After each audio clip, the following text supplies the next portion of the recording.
Je sais pas si c'est une anecdote, mais voilà, quand j'ai démarré, quand j'étais gamin, j'allais souvent chercher de la pâte à la sortie de l'alvéographe que faisait mon père, hein, donc c'est une analyse de farine. Et donc j'allais souvent, c'était ma pâte à modeler. Je m'en servais après le samedi pour m'amuser.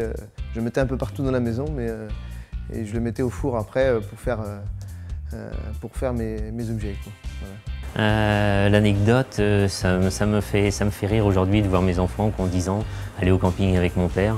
Et ça me rappelle moi il y a 30-35 ans. Voilà, je trouve ça beau. Ils vendent les viennoiseries, c'est-à-dire qu'ils mettent les croissants et les chocolatines dans les petites poches et ils font faire le tour comme ça des petites poches, avec le sourire, et ils doivent dire bonjour et au revoir. Voilà. On commence juste à faire un petit peu de calcul mental.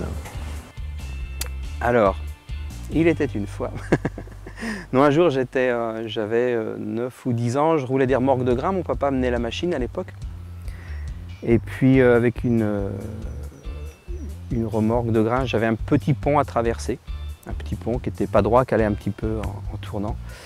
Et puis je ne sais pas pourquoi, à un moment donné, je ne faisais pas attention. Donc moi sur le petit pont, j'ai filé droit. La rambarde est tombée, la roue avant droite du tracteur était dans le vide. Et mon petit frère qui était en vélo derrière, qui a crié un grand coup, donc je me suis arrêté aussitôt. Et voilà, c'est lui qui m'a évité de sauter dans le Léon avec le tracteur et la remorque de blé derrière. Donc c'est des choses qui marquent, on en reparle régulièrement.